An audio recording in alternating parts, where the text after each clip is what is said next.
that's not your fault. I'm sure I've got that wrong in my CV. But yeah, and as I saw last year, a couple of people from my activist days who are here again. I mean, notably Keith Gottschalk in the front row, somebody who I looked up to and still do. And it's, yeah, the past 30 years really as an editorial cartoonist, I started thinking about this topic when the parallel universe intersects with the real world. And I'm going to start with a cartoon that I have often started with because it is the best starting point for this. And then there are many others that I'm hoping those of you who were here last year, and I know there were quite a few, I've tried to look at different cartoons. I've done a lot of cartoons. But this thread does cover one or two of the ones that I've done that I talked about last year, but it's a different thread. And I'll start with this one. And when did you first experience this feeling of uselessness? Last week, suddenly reality seemed weirder than anything I could come up with. This is a cartoon from about 25 years ago. You see on the floor, it said crime hit cop stations install panic buttons to call security firm, which was new at the time. Now we're very familiar with that. An entire school stolen, which is a real Cape Town story, a school that was in 2 containers. And one night somebody came and they just sort of whipped the 2 containers away and the school was gone. So that's the kind of stuff. When you're in a country like South Africa, that is the sort of thing that one has to deal with. Because people often say to me, you know, geez, you've got so much material. I mean, that gets said to me at least once a day, genuinely, once a day. And that's not an exaggeration, because sometimes many more times a day. And then, you know, go a few days and somebody doesn't say that. But I do blame Peter Dirk Ace for going on stage and saying the government writes my material, because Peter Dirk would come on and he'd read stuff from the government gazette, and it was absolutely bizarre and all that. But actually, he knows and I know and any satirists know that you can't just produce what is there. You have to take it further. You have to make it more absurd or more from that parallel universe in order to make it funny. You have to have a surprise. You have to have a twist. So this little thread of how does this intersect is what I'm interested in. So just to kind of launch, I'll talk about some of the ways. And I think what happens when cartoons intersect with reality, and the kinds of things I'm talking about, is there's a reflexivity. Sometimes the cartoons start affecting the real world, and then things come back, and then things affect the cartoonist, or so the people who are receiving the cartoons, and then the cartoonist, the producer, or sometimes it's more than one. And that is what I'm interested in. And sometimes for good, sometimes in ways that aren't so good. So I'd say the cartoons have an impact when they really start debates, or when there are interesting reactions. That's part of that intersection with the real world. But then politicians react, or public figures, the people who are the targets, they react, and sometimes that's very fascinating. I've got a few examples here. And then you have that sort of phenomenon of people almost becoming more like their caricatures than they were before. You actually see the caricature when you see the person. And that happens all over the world. It's a really fascinating thing. And sometimes also to do with devices. I mean, of course, in my case, the shower, but there are many, many, many other devices. They're devices that I've used, they're devices that other cartoonists have used, or satirical programs where you suddenly start to associate the person with a particular thing that actually has an impact on how they start to have an impact on how the public views that person, and then it may have an actual impact sometimes on their behavior. So that I find really fascinating as well. Then as well, cartoonists become real targets, and that is a thing that's happened it has happened over a long period, but it really started around 2006 and in a big way globally with the Danish prophet Muhammad cartoons. And since then, there have been many others. Individually, cartoonists have been targeted for actually hundreds of years. I can't even go into it, not even close. But that is a, you know, sometimes cartoonists have been killed, cartoonists have been tortured, have been disappeared, all sorts of things have happened. And I've had just a little bit of experience of some of that. But so I'm going to launch into a few different threads, and I'm going to start with that Danish prophet Muhammad cartoon furore of 2006. I was in Egypt. I'm sorry, I wasn't in Egypt. I was in Davos for my sins. There used to be a cartoonist program in Davos, and I was sitting opposite two Egyptian cabinet ministers who started to hold me personally responsible for the fact that cartoonists are so wild and woolly. And I was backing my colleagues. There are very interesting debates about how that happened at Jørgens Postland in Denmark, not necessarily a progressive organization in every way, but certainly I feel they have the freedom of expression to produce fiction of what I consider fictional. You know, I'm reading Noah Yuval Harari. All his books are about how religions, corporations, sports clubs, money, all of those things are fiction, and that's how human beings organize. So why we shouldn't be allowed to depict whoever we want to, I'm not quite sure, especially in a secular democracy. Anyway, the Danish prophet Muhammad cartoons, there were actually 12 of them, not one. Some people think there was one cartoon, the one with the exploding German bomb. There were 12. There were 40 people invited to take part in this competition. Anyway, 12 responded. There was a massive global furore. My editors were very worried that I would depict the Prophet Muhammad, which I said I didn't have a particular reason to right then, but I did respond with this cartoon, Danger, Religious Minefield.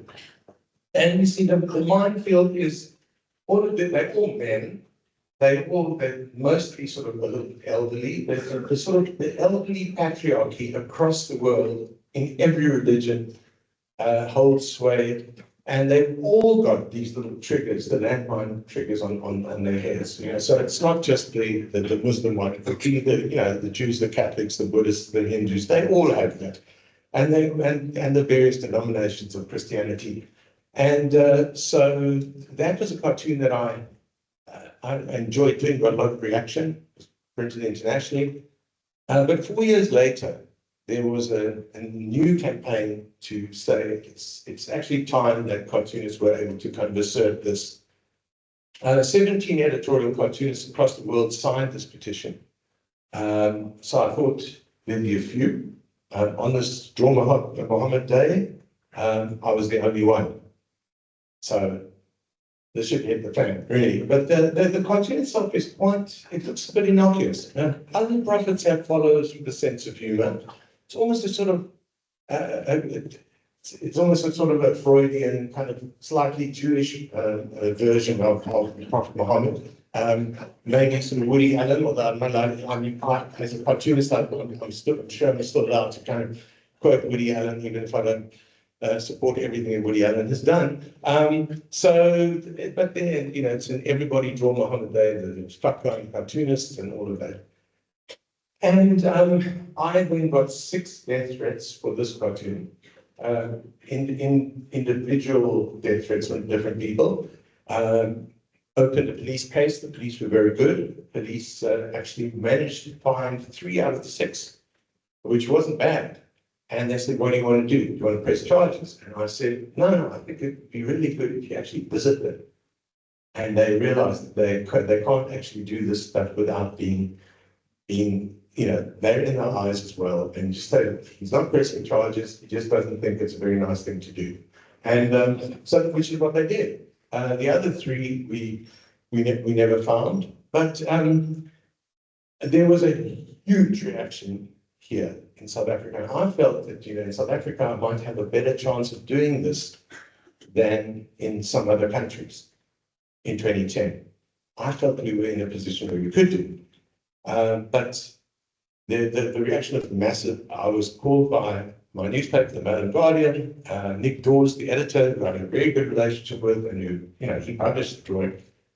And the newspapers in South Africa really back the people who they back the writers and cartoonists. Gee, I'm going to have to go faster than this if I'm going to get through all the cartoons I've got. So this thread, okay, now I'll start going quicker, and I'm going to just try and get you through it. But yeah, this part is interesting. He and the managing editor, Hussein Khajeka, who's Muslim and who was under pressure from his community, they asked me to come to Johannesburg to speak with the Muslim community and speak with Islamic, the clerics and whatever. And I said, really?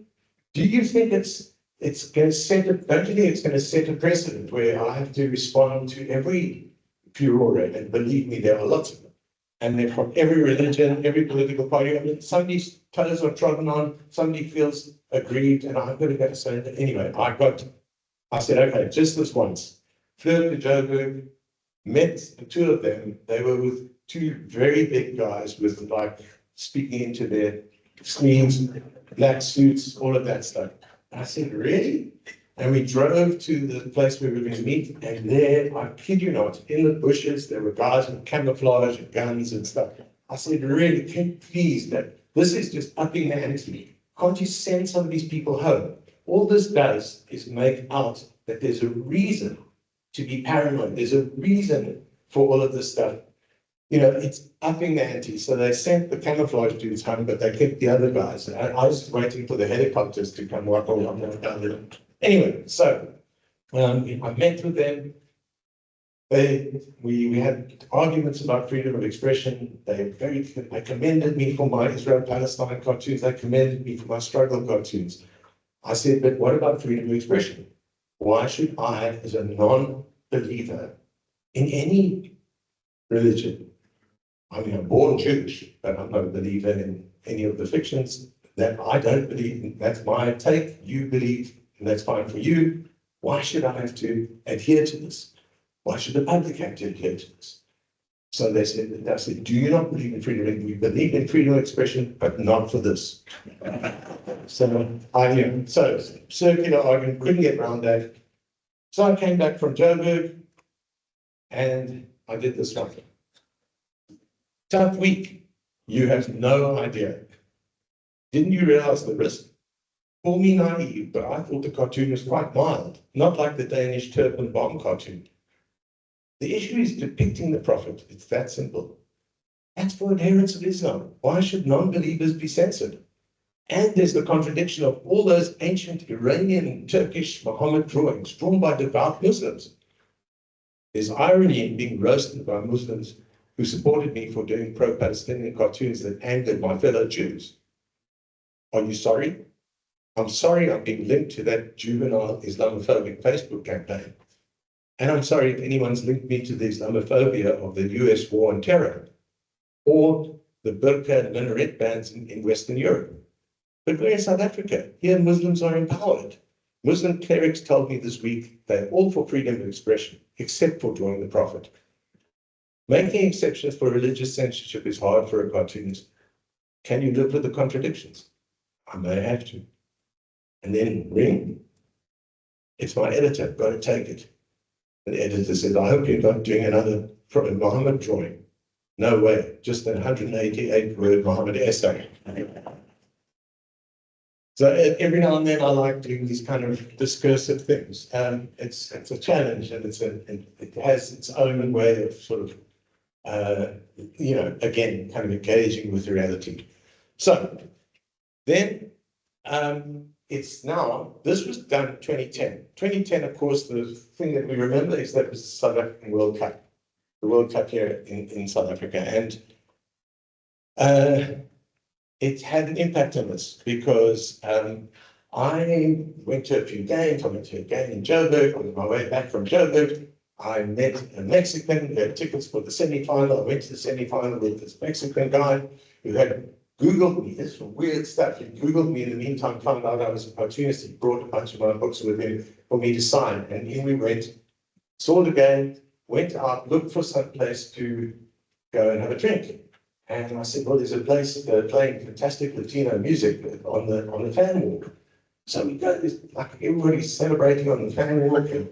And I walk in, and this big guy in black, a different kind of big guy in black, comes in front of me and he says, it's a private function. I said, sorry. And he said, I thought it was, for the public, but sorry. And I'm going to quote this verbatim. Another guy, the older guy, looks over his shoulder and he says, it's Zapiro, make him fuck off. What? I look around, I hadn't noticed, because I don't really care about these things. I know it's weird, I'm very naive, but it turned out to be a Muslim club. I didn't know that I would be targeted in that way for that reason. And anyway, I ended up in an altercation as I was trying to retreat.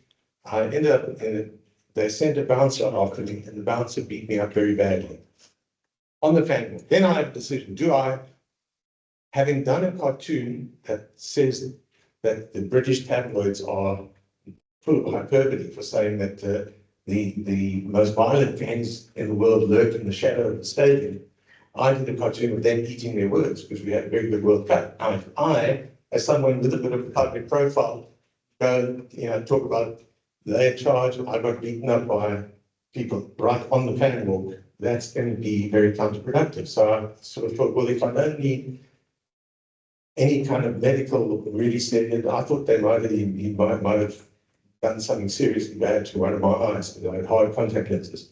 So I waited for 20 hours or so. When I decided I didn't have to go and have hospital attention, I didn't even lay a charge. Human Rights Commission later said to me I should have. Anyway, so this is now one thing that is weird with me, as talk about naive. I've actually forgotten that there was another cartoon that I've genuinely forgotten. This is World Cup. I had produced another cartoon that had come out on that particular day. And I didn't consider it as the other one, but I think that it had something to do with it, because this is the cartoon. Do you remember in the quarterfinal? I'm sure many of you remember. Ghana was doing brilliantly, and then Uruguay, Suarez came and did that kind of double handball to prevent the ball going into, and then Ghana, they missed the penalty and they were forced out. Who remembers that?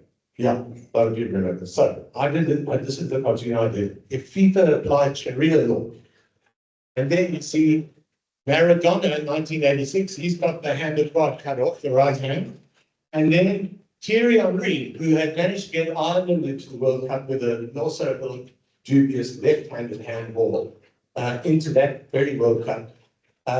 He managed to get Ireland out and France in. And then you see Suarez with both hands cut off. So, and being me, I thought, oh, funny cartoon. I know it's going to be pushed, but I'll do it anyway. But I didn't realize that it was going to become part of the whatever sort of hassles I would face. Yeah, so now I'm going to jump forward just to the end of the year. Now I'm put under pressure by my publishers, who I have a very good relationship with. But in this particular case, they were really keen that I do something about this drawing. They didn't want me to publish it in the book, in the annual. And I said, I have to publish it. And then eventually I was sort of prevailed upon to do a slightly different version, which is what I did. You see, now he's reading the newspaper, but you just don't see his face. Not that it made a hell of a lot of difference. But anyway, that is the cartoon that got published in the annual. And I'm still a bit embarrassed that I didn't just stick to my guns, so to speak, and publish. But anyway, I'm just telling you these things as they happen. So, in 2015, a huge event happened in the world of cartooning and in the world of public discourse. And that was the assassination of the Charlie Hebdo cartoonist and there were 12 people killed, 7 of them cartoonists. They've been doing some very provocative things. I think in some ways more provocative than mine, but in a way, that's neither here nor there. They're within their rights to do what they do. They have a different approach than I have. They're more kind of, you know, stick the stick in and poke it around. I'm a little bit more circumspect, although you wouldn't believe it having seen what I do. But they're pretty rough. And 12 people were killed for that. 7 cartoonists, some legendary cartoonists. Having had the experiences that I had, the death threats, being beaten up, all of those things, I went into my show. It was early January of 2015, and I was really frightened. And then the newspapers and the radio station, the TV people started phoning me, tracking me down on my holiday, and I said, I can't speak. And for about 3 days, I laid low, and then I thought, I cannot do that to my fellow cartoonists, some of who would have supported me when I had those things. And so I came out and started speaking, and I got out my little layout pad, and I started doing a drawing. And I did this drawing on the dining room table of the holiday house where I had been going for a long time, on the garden route. And I came up with this drawing. And remember, of course, it was the time where it was Je suis Charlie, people in support of I'm Charlie. So, killed Charlie Hebdo.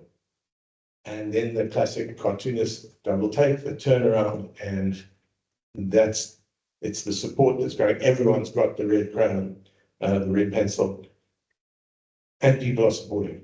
There is a little bit of irony in that when you get these kind of protests, people are out there protesting, but afterwards it's the cartoonist, or it's the poet, or it's the singer, or it's the activist who goes back to their home, where their families are, where people can find them, and carries on doing the stuff. So it's a bit tough in that way, but it was still good to see all of this. So now, 2 years after this, I get a phone call from the Hawks.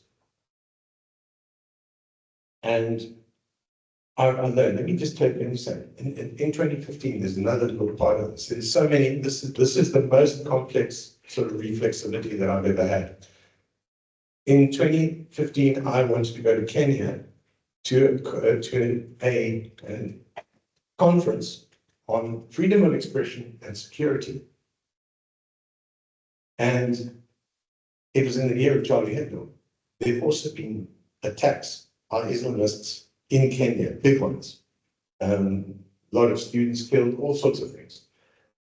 I got a knot in my stomach, and I just thought, I am the white, Jewish, South African cartoonist who's done a Prophet Muhammad cartoon. How many flags can I raise? I phoned my colleagues in Kenya, Garda, who many of you know, he's back and forth with Spiers in Stellenbosch at the moment. He's doing some great talks as well. So Garda, I phoned him, I said, what's the security like at the conference? He said, it's very good. I said, what's it like where I'm going to be staying? Kind of non-existent. So I said, I don't think I can come. I'm absolutely petrified. I've never pulled out of something, but I can't come. So 2 years after that, 2017, the Hawks phoned me, which is a weird way around. I'm not used to getting phone calls from the Hawks. They say, we've intercepted an assassination plot attempt on you. And I said, what? It was the Tulsi twins. Do you remember that thing, the Tulsi twins up in Johannesburg? They were 17-year-olds. They tried to go out to join ISIS. They were intercepted their families, told the police. They were then looking around. They were sort of under watch. They were trying to do what they could do trying to find ways that they could do something. And they made contact with somebody where? In Kenya, just by chance. A guy from Al-Qaeda, not from ISIS, not from Al-Shabaab or anything, but from Al-Qaeda, the old Osama bin Laden organization. And they had this directive to kill me with small arms, explosives, or poison. So then the word got out, and I was still quiet. I had to write an affidavit, and it was going to come up in the court case, but then word got out, and then this was the headline in one of my newspapers, the Times, Zapiro target for terror twins, and then they were arrested. They had been rearrested. Their case came up quite a long time later, and in the meantime, I'd been trying with my colleagues at Daily Maverick to actually meet them, because they've been behind bars for 5 years. And I thought, no matter what they were playing, they were very, very young, and they should have a trial. So we were actually making moves to try and see them, go and speak with them. And then the court case came up, and then everything that was to do with me was actually left out of the court case. Why? Because apparently our security forces had acquired it by entrapment, which in American law, and you often see entrapment and all, you can do that. Not in South Africa, apparently you can't do that, which is quite interesting.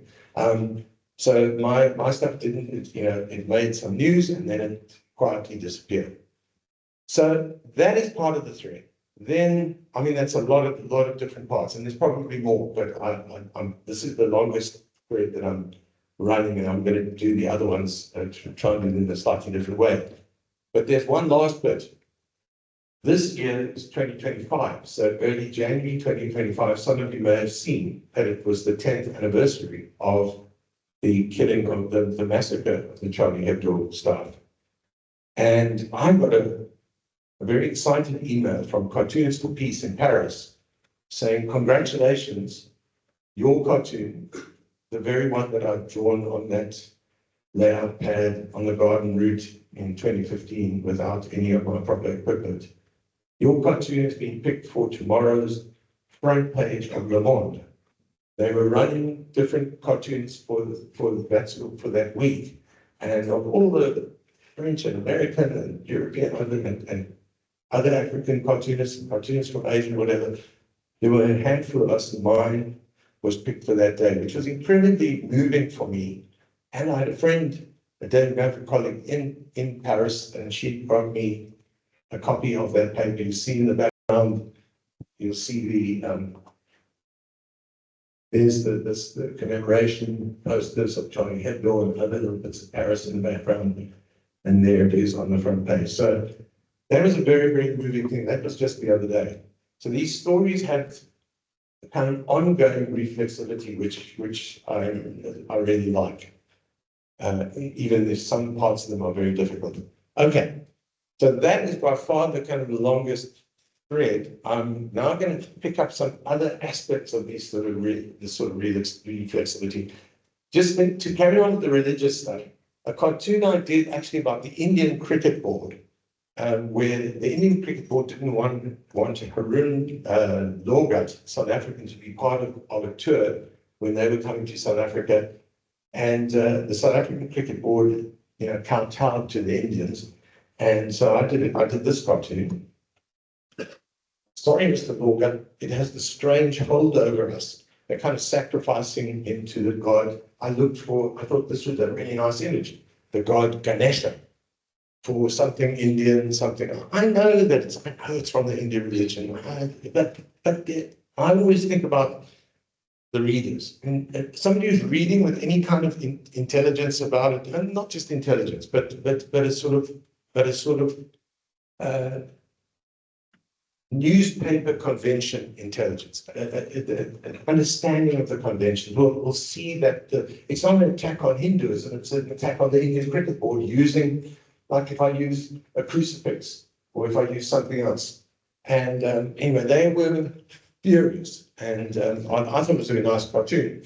So, but that's the thing. For me, that's often the criterion. And so, which obviously had a different standard to other people. But there were then protests on 3 continents. There were protests in South Africa, protests in India, and protests in the United States, in the Indian community in the United States. And Ashwin Trikanji brought a criminal injury case against me, which I thought, that's funny. Like, really criminal injury, that of all things, defamation. Well, I don't know exactly what I thought he would do, but anyway, brought it from that. And then I heard one of my legal advisors, people who were busy working on my Zuma cases, which are, other cases. I heard her on the radio, and she said, actually, criminal injury case can only be brought by the injured party. So then the next time I got on stage, which was soon after that, I talked about this cartoon, and I said, well, until I see a very large elephant with many arms and furiously bursting into the room and remonstrating with me, I won't take it seriously, because that's the injured party, not some person who's an adherent of a particular faith. So anyway, that's how that one, it just basically fizzled out. Something that has not fizzled out over decades for me is being Jewish. So I've only got 2 cartoons to show you, but there could be so many from so many different religious things. But for those who were here last year, I showed a couple. I'm going to show different cartoons. This one is very interesting in terms of that intersection that I'm looking at. And this is a cartoon that I did when Ariel Sharon was one of the worst. He was one of the worst of the Israeli prime ministers when he was there and they invaded Jenin, and there was a massacre there. There were aspects of it that were there was a lot of spin afterwards, but it was a massacre. Anyway, I did this cartoon. There was the 54th anniversary of Israel as it happened. It was around that time. We have known pogroms, racism, and oppression. Never again. Never. And there he's standing on the remains of Jenin. We thought there were hundreds of people killed. It turned out there were somewhere between maybe 60 people killed. That is a massacre in anyone's book. And I put him in that fascist uniform. And the interesting thing for me is that the detractors that I have in the Jewish community, and there are many, the Jewish community is very split on these issues. But in those days, there were very few of us who were really out there on this sort of prepared to do this kind of thing. And I thought about it very carefully. I thought he's acting. I can justify it in terms of that first panel. I can justify this cartoon. And I put him in that fascist uniform, but I did not put a swastika on. I don't like those exact comparisons. And it is commonly referred to in the Jewish community as the swastika drawing. And if people read and see what they want to, there's self-fulfilling prophecies. There's another term that I'm trying to think of, but it's something that I find absolutely fascinating. That you can put something on a piece of paper and it will be read in different ways according to how people have their own preconceptions and what they think and what they see. So they were convinced they'd seen the swastika, and they always referred to it as the swastika drawing. Short while later, the Jewish Board of Deputies here in the Western Cape hired somebody who calls himself a psychologist to do a presentation where he took 12 drawings from the Stürmer, the Goebbels inspired, the worst anti-Semitic drawings of the pre-Nazi, the pre-war and during the war Nazi drawings, and actually compared them. I put drawings of mine up next to them.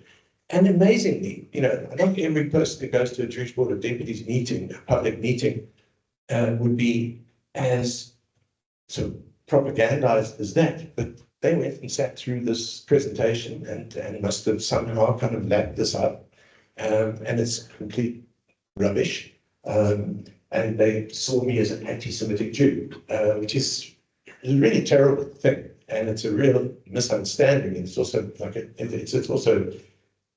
it's all about that, like what people are actually thinking is their own prejudices. So I thought I would just show one more cartoon that does a little bit of that twist here on this issue. It's a much more recent one. I've done many, of course, since October 7th, but this one is relatively recent, near the end of last year. Release the hostages. 100 Israelis held captive by Palestinians for 1 year. 5 million Palestinians held captive by Israel for 76 years. Nakba, 1948, Palestinians referred to the Independence Day of Israel as the Nakba, the disaster, the absolute destruction, disaster, and end the genocide.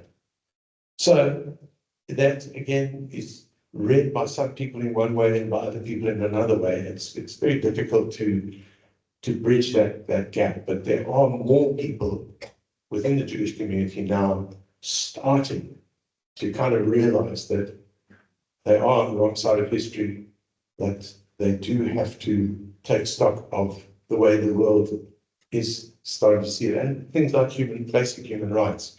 But it is very difficult. Okay, so now I'm going to try and do some quick ones. 1991, during the transition period, I'm working for New Era Progressive Publication under Guy Berger, who later became the editor of Rhodes University. We want to do something about Buthelezi and the so-called cultural weapons that he insisted on having his followers carry, because there were a lot of some very serious weapons, and it was just an excuse to arm themselves. So I did this cartoon, and it's Active Volcano essay, and the comments are not that important. It's F.W. de Klerk and Flork pretending that they don't kind of see, looking very kind of colonial. Guy loved it. We were ready to publish, and at the last second, I think he'd already printed a whole lot. And suddenly there were reports that some people got advanced copies, and Guy phoned me, urgent phone call, I had to come and see it. He said, I'm really sorry, we cannot publish this. We cannot publish it. He said, it's handed out by hand. It's not sent. And the people who hand it out in KwaZulu-Natal are likely or liable to be killed or badly beaten up, or, you know, we don't know what could happen. So I said, oh, okay, of course, and that, you know, it's one of the few times when I said, don't publish. But that was how hectic it was. So we had to do something else. 3 years later, Buthelezi, it's just an interesting little tie-up with this drawing. 3 years later, Buthelezi was still, you know, it's the most violent period of our history, 1992, 93. So many people killed by Inkatha, along with the renegade forces that, you know, F.W. de Klerk was turning a blind eye to. And Buthelezi didn't want to be part of the constitutional talks, didn't want to take part in the election. And eventually, at the last second, after so much bloodshed in so many places, especially in KwaZulu-Natal and Gauteng, he said, I'll sign. So I did this negotiating liquid assets. And you see all the, you know, you see all the places, you can read the Koza, I can't even read from here, Kwamashu, all these places where these things that happen. And the blood flows, and then it sort of changes plane. Again, we're playing with that reality thing, and it becomes the ink in the bottle. And he signs in liquid acid, the blood of the people. So there's this cartoon then, I think it's the strongest cartoon that I did at that time around these issues. It was then included in a history textbook, which apparently went, which I was amazed about, because it's a very strong, hard-hitting cartoon. And it was sent around the country. And then when the second, maybe Buthelezi missed it, but when the second edition came, it was going to be sent to KwaZulu-Natal. And he got wind of it, and he organized protests. I was told thousands and thousands of people, and he actually forced the department to remove this cartoon without my knowledge and replace it with another cartoon that a softer one about him, which I would not have agreed to in that instance. I would not have agreed to it. I would have said that was a different issue from the previous time. But anyway, that happened. Now, they were very interesting, but annoying as well. Now here's one that was one of the strangest that's ever happened to me. And this was when, in 96, when Pugger was starting, the People Against Gangsterism and Drugs were out there, and they were a bit of a strange organization. People realized they were actually sometimes as bad as some of the gangsters that they were reporting to be fighting against. And then a few of them were arrested, and then and Mandela had condemned them in Parliament. And then I got a phone call. I was reading all of the stuff in the papers. Got a phone call from somebody who said, "Hello, my name is Paul Ayer." He said, "I'm the lawyer representing some of the Pugger people." He said, "I know who you are. You know, I've followed the case." He said, "What do you want?" I said, "What do you want with me?" He said, "Well, sorry, I've just done something in the wrong order. I'm going to show you the cartoon that I did after Mandela did so Mandela condemns them, and then I do this cartoon. It's an outrage that President Mandela accuses us of conducting a murderous campaign. We will be laying a charge against him." Then you see, of course, in the second panel, they are laying a charge, but it's an explosive charge to down Parliament.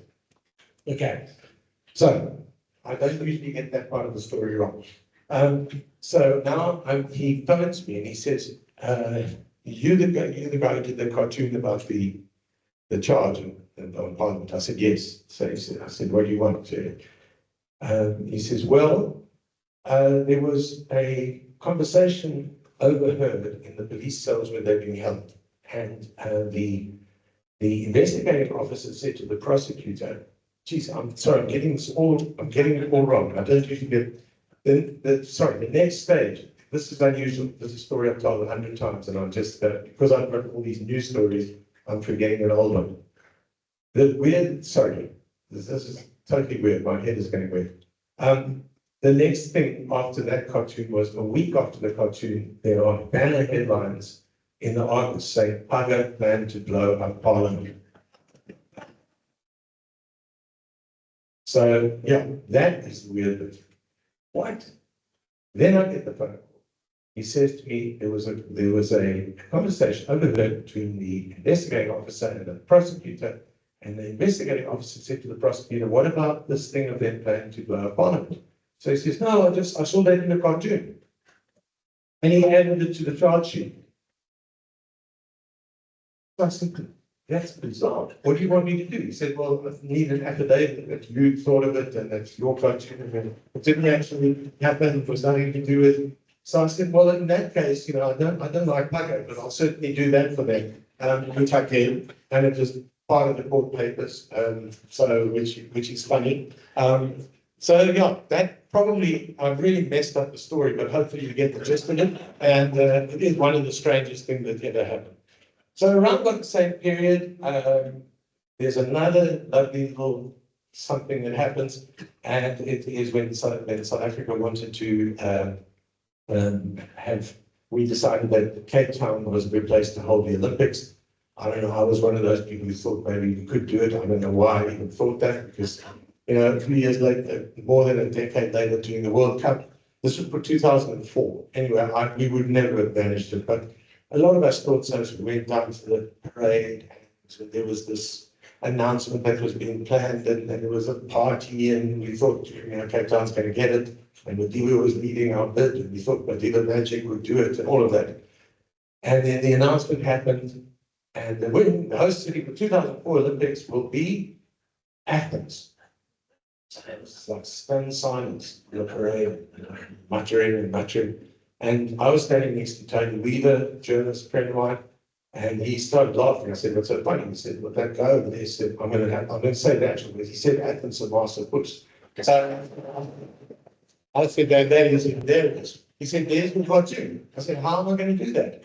So, and then I thought about it for about 3 days. I kept putting the crowd in and whatever. And then I suddenly realized I've got to take the crowd away. And then I did this. Athens and Master, and I did this in the black and white cartoon. I bumped into somebody who's got that still on her fridge. I mean, just less than a week ago. Early this week, I bumped into somebody who's still got that on her fridge from 1997. It's the most popular cartoon, at that stage, the most popular cartoon I've ever done. But it had another little thing that I really loved because, and also I had a hard time getting it through the editors of the Sowetan. They said, no, it's too rude. I said, but even if it'll be in people's minds. I won't write out the words. No, it's too rude. Anyway, I fought with them for a day and eventually they said yes. It was a big hit there, but it was a huge hit in Cape Town. Then Madiba comes back from Switzerland, where he's been leading the bid. He goes to Parliament, and everyone's very down because we all thought that we'd get this thing and have the Olympics here and all that. So he goes to Parliament, he goes to the ANC Parliamentary Caucus, and he says, I didn't know what I was going to say, and then I saw this, and he pulls out his copy of the Sowetan, and he says, and I'm very happy that Madiba did not come from Cape Town because as you learn my saying, listen, it's okay for me to say it. I don't think it's okay for Madiba to say the other version. So yeah. So I'm carrying on another little strange reflexive thread with Madiba here, and then this is from I'm jumping a little bit ahead to the Branch Literary Festival where I'm about to do a talk, and Tony Leon says to me, I have to tell you the story about when I went to see Madiba. I said, now, you remember that when Nelson Mandela came in, Becky was very, very sensitive and made all kinds of stupid comments about Madiba's like ugly shoes, and yeah, he was clearly in the shadow of a giant, and as smart as Becky was, and he also went off track on a whole lot of things. He was kind of paranoid about having to follow Madiba. So and then Madiba started criticizing him on HIV and AIDS. Not that Madiba had been a good president on that himself. He realized at the end of his presidency, I've actually got to start doing something. And Becky was becoming an AIDS denialist. And Becky was doing a whole lot of other stuff. And Madiba was trying to speak with Becky. And at that time, I had done this cartoon. So, this is Becky presidency organogram. There's President Becky, new clothes press, Department of Defensiveness, Department of Sucking Up, Department of Conspiracy Theories, Director of the Paranoia Cover-Ups Committee, Yes Men Committee, you all want us to fail Department, HIV Dissidents, Liaison, Office of Name Calling, Office of Fact Twisting, Office of Bootlicking, Race Card Committee, Office of Labeling, Critics Unpatriotic, Office of Self-Inflicted Foot Wounds, Study Committee on Backbencher Muzzling, Office of Late Night Internet Trawling, Misquote Section, Critics Smearing Subcom, 3 Bags Full Service Subcom, Don't Mention Madiba Committee, and then something about aliens.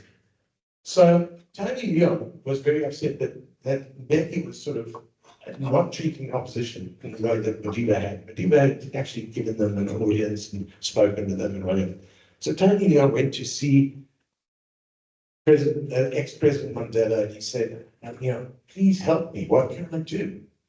And Madiba said, Tony, you'll think you've got problems. And he was at Madiba's house in Houghton, and he had this newspaper folded up with folded this cartoon out, and he took out the cartoon and he showed Tony Leon the cartoon, and he said, that is what is good for me. He wouldn't take Madiba's calls. He wouldn't even take his calls. So I was really struck by this, that Madiba had taken this cartoon to heart to such an extent that he had that kind of ready to show Tony Leon also the way that he was being treated. So it was quite a moment for me as a cartoonist as well. Okay, so another cartoon that's just been a very weird one. In Zimbabwe, Becky was also kind of like, treating Mugabe very nicely when it was quite clear that he should have been much tougher on him. This is just one of the many cartoons I did about Mugabe. There's the Zim fuel prices, and the fuel thing, his credibility is on E. So it was a cartoon that I really enjoyed doing. I was told at a conference where I met cartoonists from 7 countries in Southern Africa that my cartoonist on Zimbabwe could not be shown in Zimbabwe. And there was a cartoonist who was there from Zimbabwe. The poor guy actually wouldn't be in a photograph with me, because even being in a photograph, even associated with me, was a problem for him. That's how bad it was. So I then heard a lovely story that apparently there was a guy in Harare who had a panel van, and he'd blown this cartoon up to a very big size, as big as he could get it on the inside of the door of the panel van. And then people would come to him, "You're the guy with the cartoon." And he'd open up and he'd proud and yell, "Oh, move it, partner." And he'd jump in his panel van and drive it. So, yeah, that's one of those nice things. Now, here's another one that is this week. It's strange and it's sad, because this is about the Congo, the Democratic Republic of Congo. So when we first sent troops into DRC, we first sent troops. The year, I forget, is it's about 98 or 99. I can't see it from here, but I'll see it in a second. But it's around then. So we were sending troops in, and I started to wonder about what would happen. I mean, and look what is happening all over again. So I did this one. Halt! Who goes there? Congolese rally for democracy. Hang on a minute. And that's DRC peacekeeping. He's looking at that list. Friend, foe, and not sure. And there are a hell of a lot of people on there. I'm only going to go, because I'm running over time. I know, I don't even know what the time is, but International Committee of the Friend, all the foes, Interahamwe, militia, UNITA, Mai, the M23s were not even here at the time. They're not sure. Congolese Armed Forces, Movement for the Liberation of Congo, Congolese Rally for Democracy. Now, where the hell did I find all these things? I read, in those days, I used to get like 35 newspapers, and it's pre-internet. So I looked at everything I could. I got as much information as I could, and then, but I really couldn't figure it out. So I phoned the Institute of Security Studies, and I said, "I'm doing this cartoon. I'm on deadline. Have you got a list like this of like who's our friend?" And, I said, "This is who I've got." He said, "That's pretty impressive, but there are more, and actually there's no list like that exists." So I said, "Do you think you could put it together?" So he said, "Give me a couple of hours," which is what I did. Actually, I got put through to a woman who helped me with that, and she came back with this list, and I said, "Thank you so much." And she said, "Well, we'll actually use this." Because we don't have one. And that was, we don't have this kind of comprehensive, like who do we think, etc., etc. So that was one of the strangest things. But I also wonder, when you do something like this and it's all, it's all used and whatever committees they can use it for educational purposes. And then, all of these things happen all over again. I also wonder, what effect am I actually having as a cartoonist? Okay, so I've got a couple more that are a couple more that and then there's a little Zoomer thread. So this one is one that I have shown, but I can't. This one was really like huge for me in terms of the effect of. So you'll see. We had the International Anti-Racism Conference, the UN Anti-Racism Conference in Durban. At the time, George W. Bush was president. I thought he was a hot, bad guy. Little did we know that Trump was coming. Anyway, Colin Powell was African-American Secretary of State, and he said he was definitely coming to this conference. Bush said, "No, I'm not coming." And then Colin Powell turned around and said, "No, I'm not either." Basically because Bush said he wouldn't let him come. So I did this cartoon. And it's coming over the top. You must say the big house says I ain't. To the rest of the conference, looks like freed slaves, looks like, that kind of, there's the sort of slave bell. The White House is suddenly like one of those things from Gone with the Wind. And, the cartoon had quite an impact. But 4 years later, I get a call from someone in an American accent. It was Christmas Day, 2004. I get a call, and he says, "Hello, would you like to meet Harry Belafonte?" So I said, "I'd love to." And I'm a huge fan of some of his great hero. So I said, "Why?" So he says, "Because he'd like to meet you." "Where is he?" He said, "Well, where do you live?" So I said, "He's here." So they said, "Yes." Anyway, we arranged that he'd come to my house that evening. So I went up to the beach, came back, and got ready. Doorbell rings. There's this very handsome man in a long sort of furry coat on Christmas Day, for a hot day, very strange. But he looked at me, but absolutely incredibly. I spring the gate, he walks in, he gives me this huge bear hug, and then we sit down and we start talking, and he says, "Just hang on a second, I just want to say something." He says, "I was expecting a black man." God has a sense of humor. He'd seen that cartoon, he thought, wow, there's a young black cartoonist in South Africa who kind of gets the US politics and whatever, and the kind of, and so I was hugely flattering, and we had a wonderful conversation. I gave him another drawing as well of something which came from the Banana Boat song. And yeah, so that's the kind of strange thing that can happen. But it was also, for me, I'm just still on this cartoon. When I actually did the cartoon, I thought, well, this could have a bit of an impact. And then I got a call from Professor John Stremler. So this is still in the year that I did it.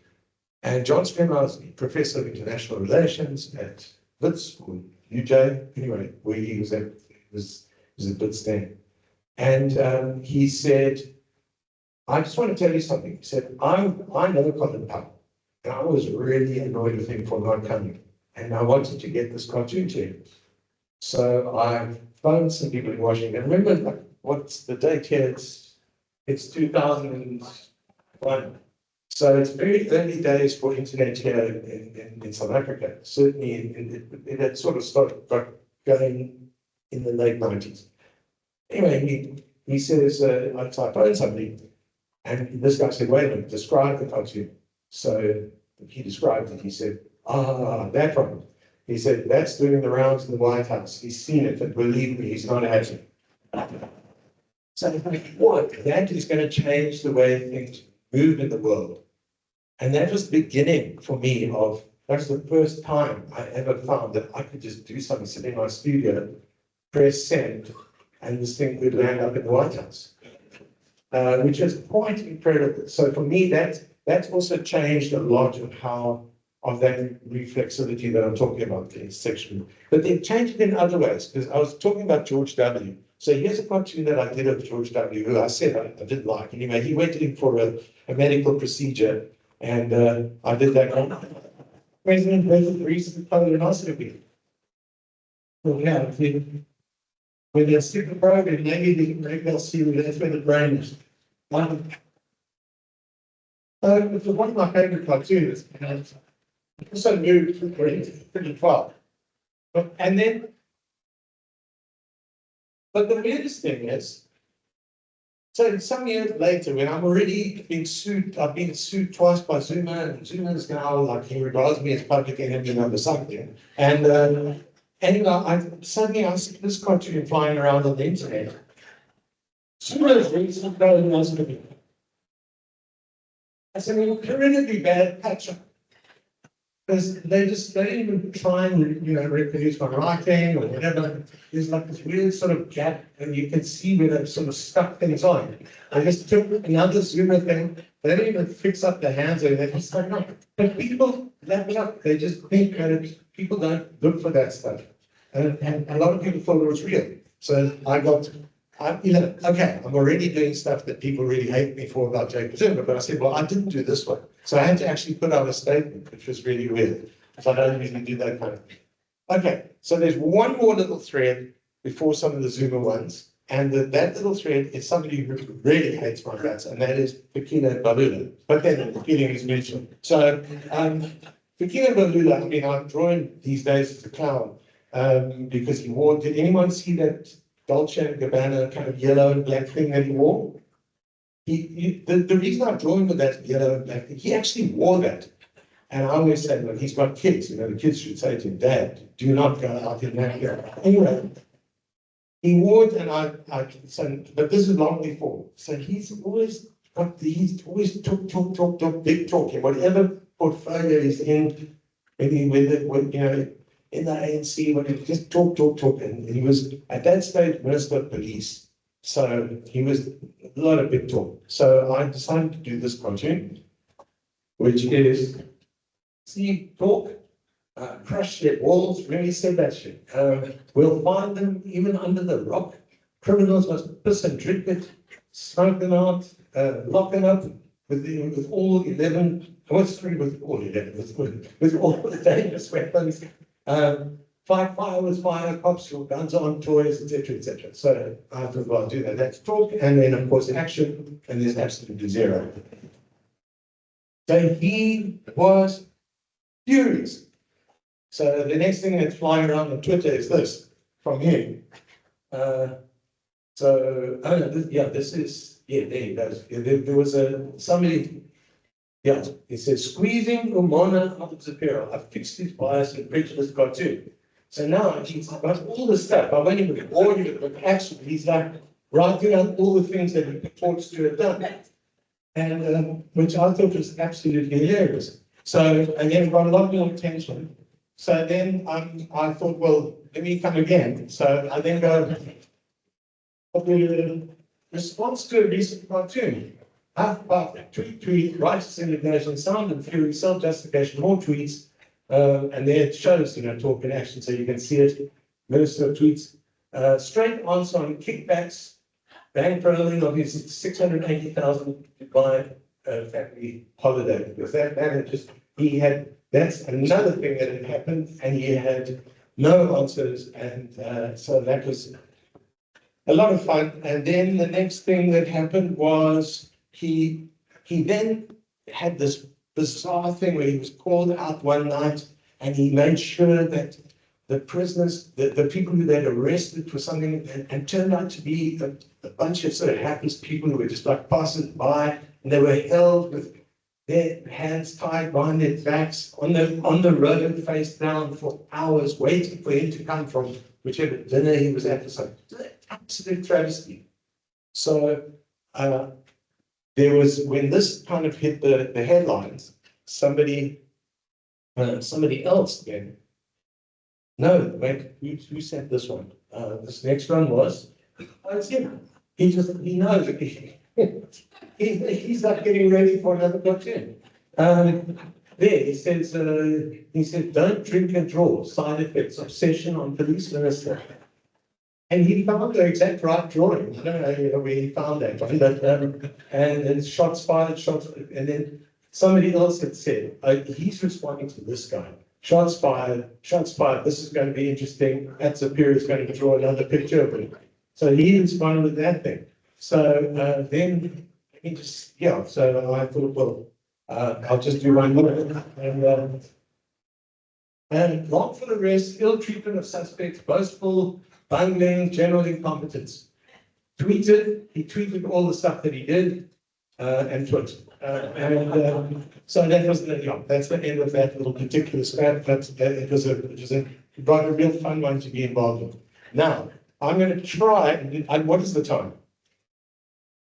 Okay, I'm going to try and do these ones as fast as I can. Some of them are, again, put in a thread. A few of them are things that I have shown many times, but they do work as a kind of thread in terms of this strange reality that gets created. So, 2005, I think, Shabir Sheikh, who's been charged for bribing Zuma, is found guilty, and Zuma has not been charged. So we have the verdict. We don't have the sentence yet. I do this one. The verdict, join the dots, which was a real fun cartoon. And it was like 12 years before Pravin Gordhan used the term join the dots, but in a different way. But it's a very well-known thing, and it was fun, and you could see. You actually had to figure out how to do it, because otherwise it would be a complete mess. I wanted to make sure you could do it. So I watched my son doing it, and he actually came up with the right face, and I said, it works. And then I heard that there were senior ANC parliamentarians, cabinet ministers, even in parliament, sitting with their mailing and let's be inside, actually doing this thing, which was really funny, and I wish I could have seen it. Okay, so this is, you cannot believe the amount of editing I've had to do to get this thread together. Zuma stuff and me, Zuma and me, we do go back quite a way. I have no history with them. So in 2006, Zuma was charged with rape. Terrible things were said about the person who charged him with rape. She eventually, she died. She left the country. She died. She's crazy. At the time, I did 3 cartoons of Zuma from during the beginning of the trial, the middle of the trial, and the end of the trial. When he was acquitted, I got this lawsuit. I'll never forget when this policeman came to the door. I didn't know what it was for at that stage. And he has this lawsuit, and it's 15 million rand. So it's a lot. And even in those days, when there were 63 million rands of charges, there were about 7 or 8 people and entities. Mine was a quarter of the whole thing. So I then responded with this one. I'm suing for damage to my reputation. Would that be your reputation as a disgraced chauvinistic demagogue who can't control his sexual urges and who thinks a shower prevents AIDS? Which my editors were quite worried about. They thought maybe he's going to sue again for this. We looked at the text a lot. I said I had to do it. And the thing that they really were upset with me about was that I included the 3 cartoons that he was suing me for. I actually did many versions of them and put them back in print because I said I'm not backing down on this. And that was fun. I mean, I didn't feel the same things when I get death threats. I'm like going up against this guy, I'm not backing down. But it's really interesting to see what it starts sparking in the conversation. And so this case went on for 6 years. In the meantime, 2 years after this, he is now he has become ANC president. He's trying to become national president. He essentially is trying to bully the judiciary to drop the charges that came from the 1999 stuff with the arms deal, charges that still exist now. And I did this drawing, which I'm sure you're familiar with. Go for it, boss. So this is the drawing for which I'm best known. And this drawing, there's so many different ways. I cannot even go into how many different ways it's gone into the conversation. There are interesting things where I've had debates with feminists and debates with anti-rape activists, some of whom support my using the metaphor. Others say that a man is not allowed to use the rape metaphor at all. I've reused the cartoon. The National Gallery, the Zicos, bought a sequence of 6, which they regard as a sort of piece of history. 6 that of the cartoons were in this sequence, with this one as the first one. The cartoon got put onto a list of 15 cartoons that changed the world. It's an American, very respected guy who was from the nation, and it's cartoons for the last 200 years. So I'm very honored to be on the list, and I know it doesn't affect the whole world, but it's cartoons that affected the places in which they were drawn at the time. And this one certainly did. And then I was taken to the Human Rights Commission. The Human Rights Commission exonerated me. There are many things that happened. One of the nice things was just a response from Zuma. I'd actually confronted him after the first lawsuit and said, you purport at a press conference, I got myself a press card. I don't usually have a press card, but I've got myself one for that reason. And I stuck my hand up and I said, and he saw me and he kind of like started, but then he gave a weird answer. But then when I phoned him on radio 2 years later on really Claudi's show when and they bounced me out of the order because they thought it would be fun for me to speak with him. And so I said thanks a lot, and I got on and she said, oh, Mr. President, Zapiro. And I not president. He was not yet president. He was still, it was at the end of that year. So I said to him, I'm going to ask you the same question I asked you 2 years ago. Why are you suing me when you purport to support a free press? And I'm a journalist who are critiquing you and journalists who are reporting on you. We're just doing our job. So he said, I saw your cartoons. You are invading my dignity. So I just wrote that down, put that on the back of my next book. But I love that answer. It's an interesting, again, it's like the parallel universe becomes part of his psyche and affects him, and it feels as if his dignity, I'm just reflecting the things that he does, and it feels to him like his dignity, he actually sincerely believes that. I really do think so. It's almost like a psychosis, but I think so. So then the other little thing that became part of it, I wish I could show you a whole lot more of the back and forth, but I can't. But as he became president, there were people who were saying to me, you can't put a shower on the president's head. I was saying, what? A virtual shower, this imaginary icon that reflects aspects of what he thought about HIV and AIDS, you know, that a shower would prevent AIDS and prevent HIV infection. And as a cartoonist, I can't do a drawing and put this little thing on his head, but it's infrared. I do not understand that. And there were a lot of people who thought that. The commissioner with the long name about cultural, and religious. What is that again? Oh, no, it's really unimportant. But they wrote an open letter urging me to not do this, but it's infringing on the dignity of the president. Which I think is great. I've got it in my files. And then the other thing I also loved was that the interpreters. I was sitting on the stage next to Franz Kruger, who was the onward for the Man Guardian, and he said, "Oh, the deaf interpreters, when they do Zulu, they do this." So I started laughing and said, I really thought we were going to. So then I got on the radio. And the first thing I say, I've got to tell you this is really funny. So I tell this on the national radio. And the next thing, they come out with an actual statement saying this is not the case. We've never done that with Jack Zuma. It says, Comrade Zuma, now I had to think of some excuse. It said, Comrade Zuma has a broad forehead. Yes, they're brilliant. They're fantastic. Apparently, it's absolutely true. They talk, a lot of the interpreters, and the kids among in the deaf community, that's really so I love it. Anyway, I start playing with the thing. I make the shower. I say, I'll have a little game. I have the shower coming, like, when he becomes president, I raise the shower off his head. I have a little calibration. He does something really good. Shower looks like it's going to fly away. Does something really bad. It's going to get dangerous. The close to reattach. So I play this game for a while, but then he has born children out of wedlock.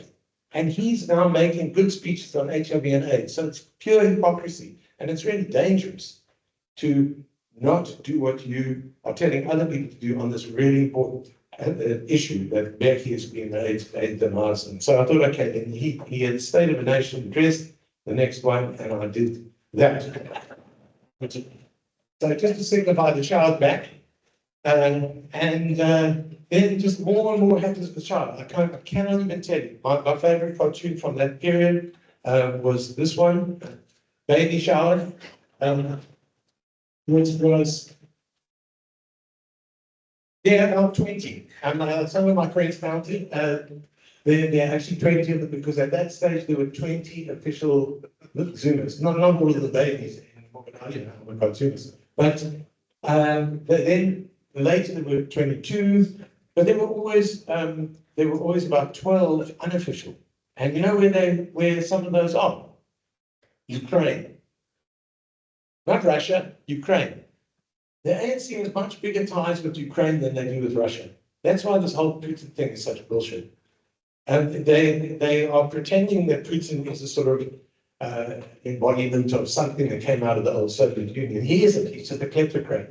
But also, the real ties, where they got trained, they got their military trained, was Ukraine, not Russia. So there are some little Zoomers who now, sort of relatively elderly Zoomers, running around in Ukraine. And so there's at least 12 unofficial, and as I say, a number of them are there. So, yeah, that's Jacob Zuma. So then, but another little twist, wonderful twist.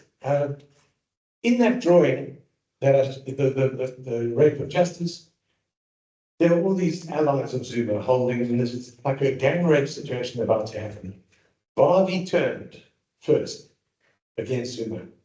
And then shortly after that, Julius Malema did. And then Julius Malema did something really funny. He appears on the front page of the Sunday Times, and at a rally, I've got the footage as well, doing this and saying, the shower man is giving us trouble. So I've, you know, it's for me, it's fantastic. I say, there's lots of these things. All of a sudden, so when we made our figurines, I had a wonderful sculptor, Judson and Todd, who's no longer in the country. But, oh, sorry, I'm just going to do the Malema thing. Malema is a huge supporter of Zuma. 2008 killed Zuma, 100% Zuma, 10% Zuma, fuck Zuma, and so, okay. So when we made our figurines, I've already made a Madiba and I've made Zuma. I had to do Malema doing that. So again, I've got the Zuma one and the Malema one with the shower, which Malema has seen, by the way. And he didn't even look at this person. It was really funny. It's actually back here the day in Maverick Gathering in Joburg. I accosted Malema as he came off the stage, and I showed him this, and he said, "Oh, Zapiro," and like Mandela used to say. But and then he said, "Oh, that's very funny. I loved it." We were in public, I suppose. And then he said, "Oh, but you've got to do it again." He said, "Look." And he lost a lot of weight. So all he was concerned about was that I'd been always sort of hippopotamus Malema instead of the new spelt and live one.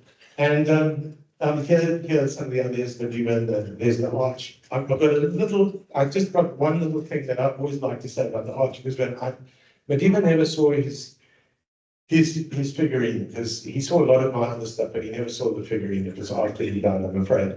But the arch, I wanted to get one to him, and I managed to get past his new security.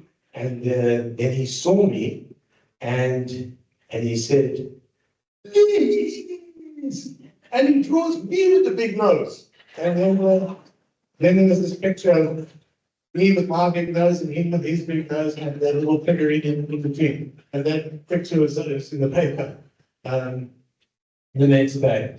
And he was absolutely fantastic. So there's something that I may have shown this last year, I can't remember, but it is, again, his response to the cartoons was amazing, because we also did a puppet of him, which is my favorite of all the puppets that we did for some news. And Nick Rabinowitz did the voice.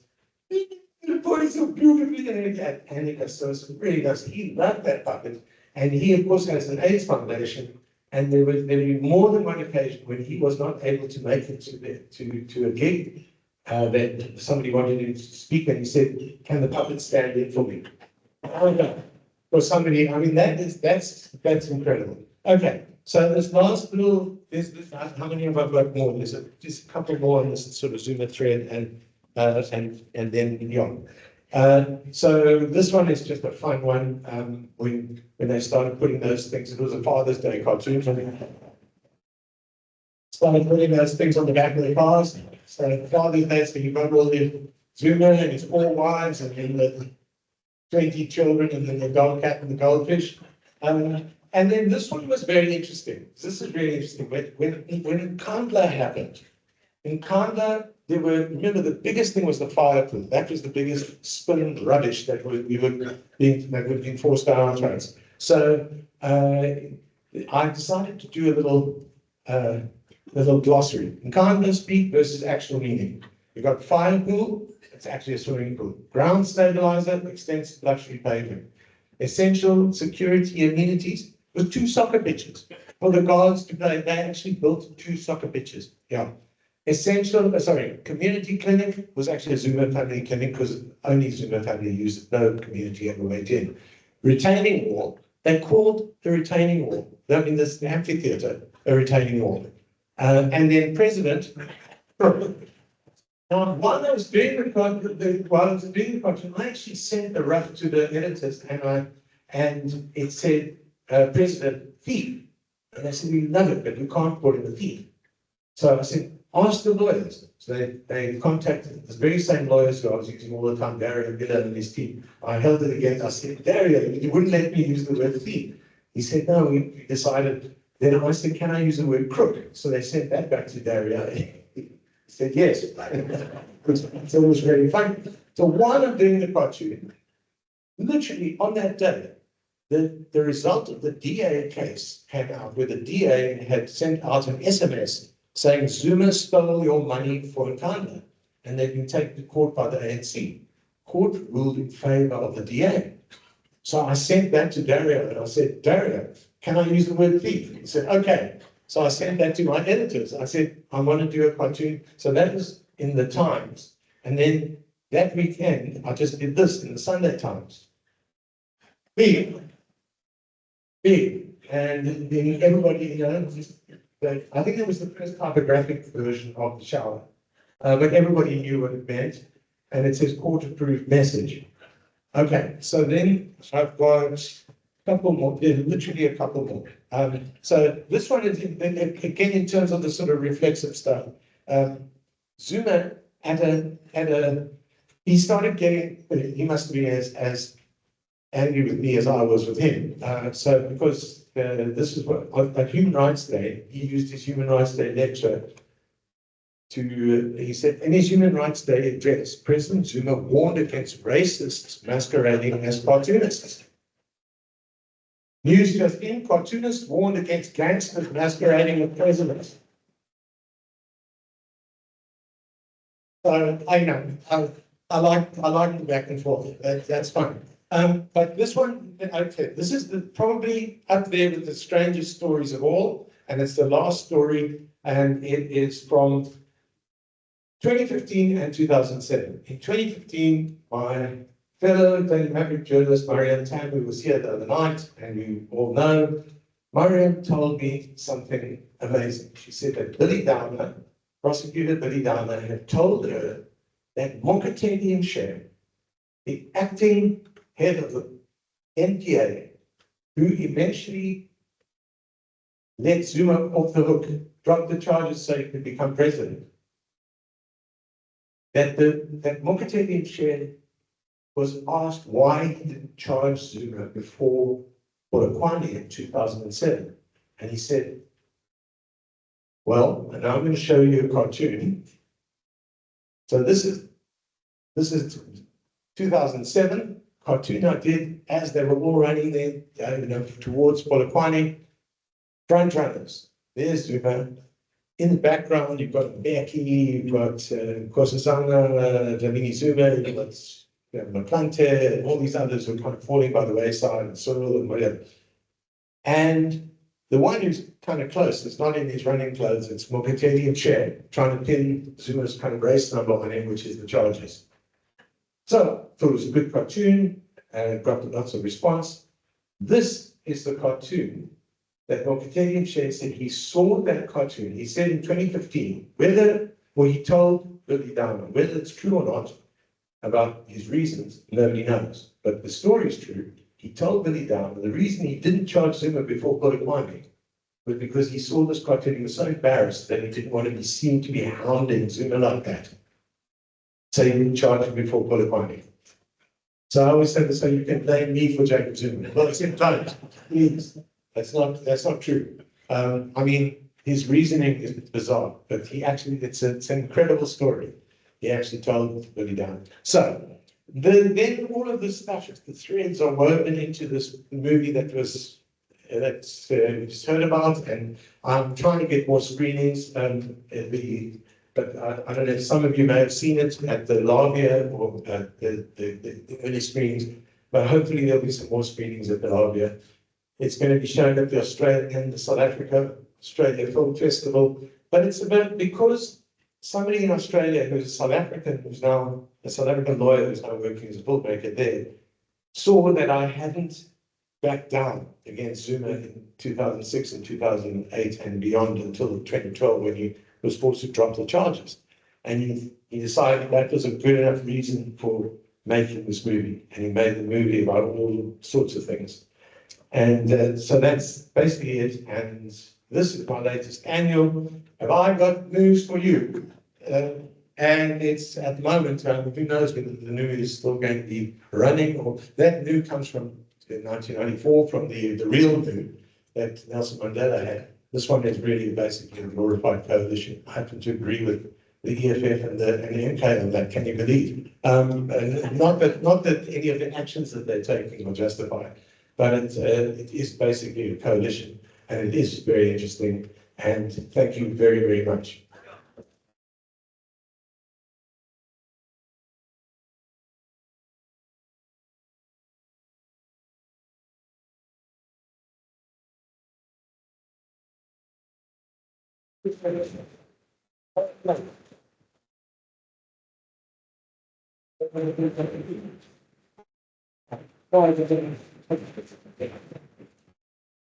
I'm always overrun, so apparently there's no question. You have to ask me stuff outside if you still want to.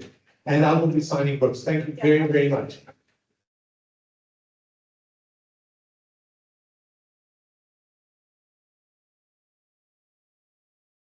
Gonna need it.